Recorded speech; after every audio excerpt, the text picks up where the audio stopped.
ఎప్పటికప్పుడు తాజా వార్తలను అందిస్తున్న TV1 తెలుగు న్యూస్ కు స్వాగతం. మన దేశంలో ప్రపంచంలో సంక్షోభం పరిస్థితులు కనిపిస్తుందని కేంద్ర మాజీ మంత్రి కాంగ్రెస్ పార్టీ సీనియర్ నాయకులు చింతమోహన్ చెప్పారు. విశాఖలో జరిగిన మీడియా సమావేశంలో చింతమోహన్ మాట్లాడుతూ ట్రంప్ ఒక పిచ్చివాడు, పిచ్చోడి చేతిలో రాయిలాగా ప్రపంచం చేరిపోయిందన్నారు. 6 రాకెట్లో ప్రపంచ దేశ అధినేత ఇరుక్కున్నారని, ఎఫెక్షన్ అనే వ్యక్తి పెద్ద పెద్ద పెట్టుబడిదారులకు, దేశాధినేతలకు సప్లై చేస్తున్నాడని ఆరోపించారు. రష్యాకు చెందిన 30 ఏళ్ల అమ్మాయిలతో 70-80 ఏళ్ల వయసు గల అధినేతలు 6 రాకెట్లు ఇరుక్కున్నారన్నారు. న్యూడ్ ఫోటోలు, వీడియోలు ఇరాన్ దేశంలో ఉన్నాయనే భయంతో బాంబులు పడ్డాయి. ఇది అసలు రహస్యం స్పష్టం చేశారో. రేపటిదాకా గ్యాస్ ఉంటుందని చెప్పగలిగే మొనగాడు ఎవరైనా ఉన్నారా? ధరలు పెరగదని చెప్పే ధీరుడు ఎవరైనా ఉన్నారా అని ప్రశ్నించారు. లక్షల కోట్ల రూపాయలు ఖర్చు పెట్టి యుద్ధ విమానాలు కొంటున్నారన్నారు. ఏపీకి 4 బ్రోకర్లున్నారని, వాళ్ళు చెప్పిన పనులే అధికారులు చేస్తున్నారని, ఫైళ్లపై సంతకాలు పెడుతున్నారన్నారు. ప్రపంచం అంతా ఒక పిచ్చోడి చేతిలో చిక్కిపోయింది. ఎలా ఉందంటే పిచ్చోడి చేతిలో రాయిలాగా ఉంది ప్రపంచం, భారతదేశం, ఆంధ్రప్రదేశ్ రాష్ట్రం అన్నీ. ఏంది పిచ్చోడు? ఎవరు ఈ పిచ్చోడు? ట్రంప్. ఎందుకు వచ్చింది ఈ పిచ్చంతా అంటే కారణం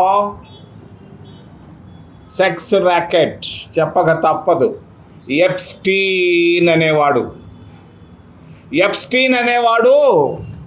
పెద్ద పెద్ద దేశాధినేతలకి, ప్రపంచంలో ఉన్న పెద్ద పెద్ద పెట్టుబడిదారులకు ముండలు సప్లై చేసేవాడు. తెలుగు భాషలో చెప్పాలంటే వాడి దగ్గర అర్ధనగ్నంగా దొరికిపోయారు దేశాధినేతలు. ఆ ఫోటోలు ఉన్నాయి. ఎవరి దగ్గర? ఇరాన్ దేశంలో ఉన్నట్టుగా అనుమానం. అందుకే ఈ బాంబులు. ప్రపంచం ఒక సెక్స్ ర్యాకెట్లో చేరిపోయి సంక్షోభంలో పడిపోయింది. మరి దేశ పరిస్థితులు, మోడీ ఎన్డీఏ ప్రభుత్వం ఏం చేస్తూ ఉంది?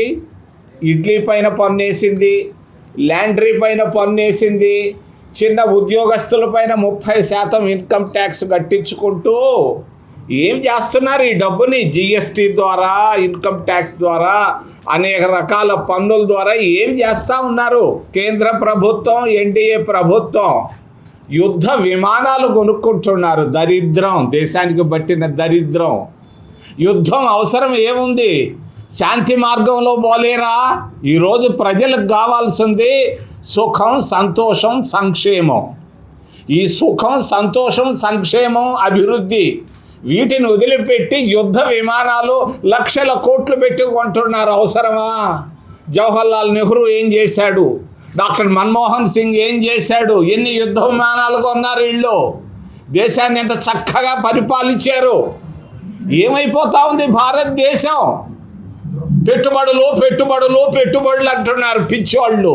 మన దేశంలో ఉన్న పెట్టుబడులు లక్షల కోట్ల రూపాయలు అమెరికాకి వెళ్తున్నాయే. ఎక్కడున్నాడయా గూగుల్ సుందర పిచ్చయ్యలో?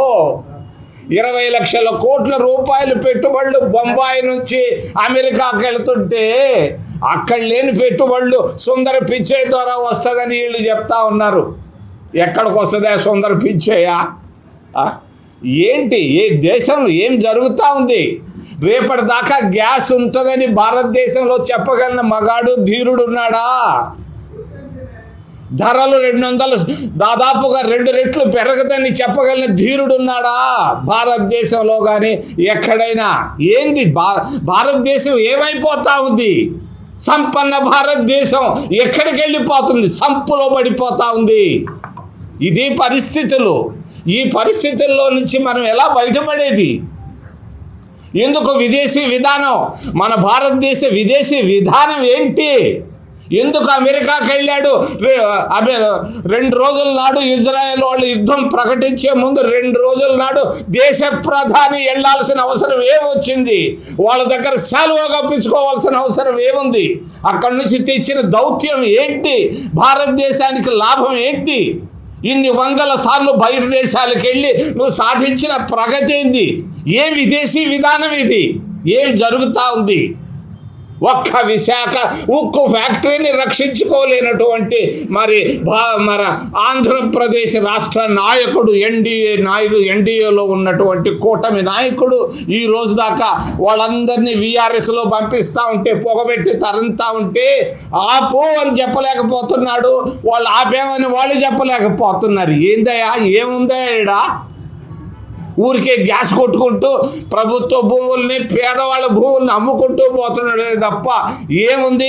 నిన్న హైకోర్టులో చెప్పారు భూములు లీకిపోతే ఎట్టని. ఇవ్వండి భూములు, మేము కాదంటాం లేదు. పేదవాళ్ళ భూములు తీసుకుంటున్నారు. మరి ఎక్కడున్నాయి పెట్టుబడులు? బొంబాయిలో ఉన్నాయన ఎక్కడికి అమెరికాకి ఎత్తుకొని పెడుతుంటే పెట్టుబడులు ఏడొస్తాయా? ఏం జరుగుతూ ఉంది? ఆంధ్రప్రదేశ్ రాష్ట్రంలో సంక్షోభంలో ఉంది. ఆంధ్రప్రదేశ్ రాష్ట్రం కూడా మాటలతోనే ఊరికే పవర్ పాయింట్ ప్రజెంటేషన్లు, కలెక్టర్ల కాన్ఫరెన్స్తో టైం చేస్తున్నాడే కానీ ఏమి చేశాడు 15 సంవత్సరాల్లో రాష్ట్ర ముఖ్యమంత్రి మా మిత్రుడు చంద్రబాబు నాయుడు? చిత్తూరు జిల్లాకే ఏం చేయలేదే ఆయన, మీకేం చేస్తాడా? మరి విశాఖపట్టణానికి ఏం చేశాడు? ఊరకే ఆ లడ్డు లేకపోతే కోడిగుడ్డును గురించి మాట్లాడుతున్నాడే కానీ ఏం చేశాడు ఈ 15 సంవత్సరాల్లో? 2 సంవత్సరాల్లో ఆయన సాధించిన ప్రగతి ఏంటి? విపరీతమైనటువంటి అవినీతి దాగుంది ఇక్కడ ఆంధ్రప్రదేశ్ రాష్ట్రంలో. పేర్లతోటే చెప్పగలను. ముఖ్యమంత్రి పేరుకే ముఖ్యమంత్రి. అవినీతి ఎంతుందో చెప్పుకోలేనంత విధంగా ఉంది ఆంధ్రప్రదేశ్ రాష్ట్రం. ఆంధ్రప్రదేశ్ రాష్ట్రం అవినీతి రాష్ట్రంగా తయారైపోయిందని చెప్పక తప్పదు. నేను మొన్న కడపకి వెళ్ళాను. కడపలో ఒక గౌరవ ఎమ్మెల్యే గారు 1 కోటి రూపాయలు అడుగుతున్నారు రోడ్లకి. 2 సంవత్సరాలుగా ఇవ్వలేదు.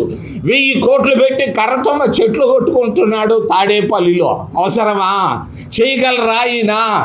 ఆంధ్రప్రదేశ్లో అమరావతిలో ఈయన క్యాపిటల్ కట్టగలడా ఈ రోజుల్లో? ఎక్కడొస్తుంది? 50 సంవత్సరాలు కూడా ఉండుండొచ్చు అక్కడ హైదరాబాదులో. ఎందుకు పరిగెత్తావు తొందరపడి? కేసీఆర్ కేసు పెడతాడు, అరెస్ట్ చేస్తాడనే కదా. ఏం సాధించావు అని అడుగుతున్నాను మా మిత్రుడు చంద్రబాబు నాయుడిని. ప్రతిపక్ష నాయకుడు పాపం నిన్నేదో మాట్లాడుతుంటే విన్నా. ఆయన అప్పులు ఎక్కువైపోయినాయి అంటున్నాడు. ప్రతిపక్ష నాయకుడుగా నువ్వు ముఖ్యమంత్రిగా నువ్వేం సాధించావు? వైఎస్ రాజశేఖర రెడ్డి కుమారుడు 11 సంవత్సరాలు రాష్ట్రాన్ని పరిపాలించారే. మరి కడపకి ఏం చేశారు? మనమే కడపకి వెళ్ళి అడిగితే దిక్కే లేదు. కడపలో కనీసం ఒక చిన్న పని చేయలేకపోయారు రాజశేఖర రెడ్డి కుమారులు 11 సంవత్సరాల్లో. ప్రతిపక్ష నేతగా మాట్లాడుతున్నాడే.